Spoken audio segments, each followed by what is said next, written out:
안녕하세요. 오늘은 종아리 보톡스에 대해 질문 드릴게요. 걷지 못한다는 소리가 있던데 부작용에는 뭐가 있나요? 일단 종아리 보톡스는 뭘 하는 거냐면 종아리 전체를 날씬하게 만들어주는 게 아니고요. 흔히 말하는 가자미 근육에 있는 종아리에 있는 이 알을 좀 줄여주는 역할을 하거든요. 그걸 완전히 마비시키는 정도도 아니에요. 어느 정도 줄여주는 역할을 해요. 그러면 걷지 못한다. 안쪽 근육만 마비를 하는데 분명히 근육은 안쪽도 있고 바깥쪽도 있거든요. 이 바깥쪽 근육은 살려둬요. 걸어야 되니까. 그런데 걷지 못한다는 얘기가 있는 건 사실은 이게 역사적으로 예전에 신경차단술이라는 수술이 있었어요. 요즘은 거의 안 해요. 근데 이게 뭐냐면 이쪽 종아리 쪽으로 가는 신경을 수술로서 잘라주는 거예요. 나쁘지 않은 수술인데 왜 없어졌냐면 간혹 잘 못 걷는 부작용이 발생해요. 까치발이 된다든가 까치발에 다리를 들고 걷는다든가 또는 다리를 저는 등의 부작용이 발생하기 때문에 요즘은 거의 안 해요. 그게 남아있어서 보톡스로 걷지 못한다고 생각하는 거지. 일반적으로 기술적으로 맞는다면 걷지 못한다 정도는 아닐 거라고 생각해요. 단지 아셔야 될 거는 기본적으로 그런 사람이 맞지 않겠지만 굉장히 체력이 없는, 예를 들어서 난 할머니 정도의 다리 힘을 가지고 있다. 그러면 사실 맞으면 안 되는 게 알통이 없죠. 다리에 종아리에 알이 없는 사람이 이걸 맞으면 안 돼요. 그 정도의 근육이 없는 사람이 맞으면 안 되는데 맞았다. 그러면 못 걸을 수도 있다고 생각해요. 약간 비약이긴 한데 대부분은 옛날에 신경차단술의 부작용을 오해하고 있는 거라고 저는 생각합니다. 종아리 알이 너무 심해요. 보톡스 맞으면 없어지나요? 없어진다기보다 약간 줄어드는 느낌이에요.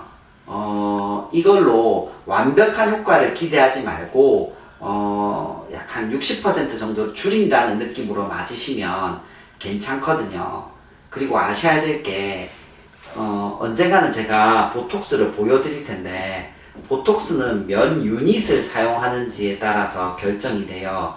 이 유닛은 독소의 단계를 뜻한다고 생각하시면 돼요. 여기에 생리신경수를 얼마나 많이 타는지를 따라 정해지는 cc에는 아무 의미가 없어요. 물을 많이 섞으면 보톡스는 얼마든지 늘릴 수 있어요. 그런데 정확하게 하얗게 생긴 가루가라고 생각하면 그 보톡스가 몇 유닛인지가 중요한데 충분한 정량을 맞으면 2차로 맞아야 될 정도가 거의 없는 정도의 보톡스가 종아리 보톡스니까 기대치를 조금 낮추고 맞으시면 충분한 효과를 보실 수 있습니다. 맞고 나서 운동해도 되나요? 맞고 나서 운동해도 됩니다. 물론 운동을 하면 효과가 0.1% 떨어질 수는 있을 거예요. 하지만 운동을 하던 사람들이 운동을 안 한다. 그건 얼마나 큰 고통이에요. 실제로 오랫동안 지속할 수 없겠죠. 그리고 보톡스가 4, 5개월 동안 지속되는데 그동안 운동을 안 한다. 그러지 않겠죠. 그래서 그냥 저는 하시라고 합니다. 종아리 부종에도 효과가 있나요?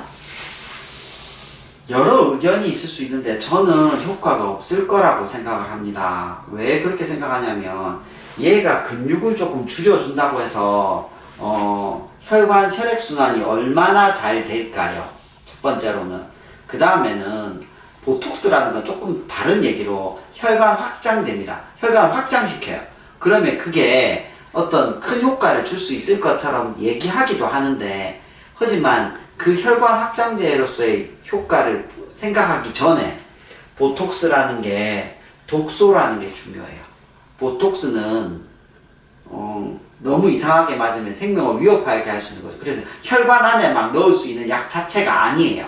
혈관 확장제는 맞아요. 하지만 독소예요. 그래서 저는 다리 저림 같은데 부종 이런 데 효과 있다고 생각하지는 않아요. 실제로 부종에 효과 있는 걸 찾으시려면 그거는 하지정맥류 하는 쪽을 좀 알아보시면, 병원을 알아보시면 훨씬 더 좋을 것 같아요. 효과는 언제 나타나나요? 대부분은 1, 2주 정도 후부터 어느 정도 나타나기 시작하거든요. 실제로 현미경적 기준에서 보톡스의 효과는 금방 일어나요. 하지만 그게 겉으로 보기에 효과는 대부분 1주에서 2주가 지나서 나타나게 되거든요. 그러니까 그렇게 아시면 될 것 같습니다. 감사합니다. 감사합니다.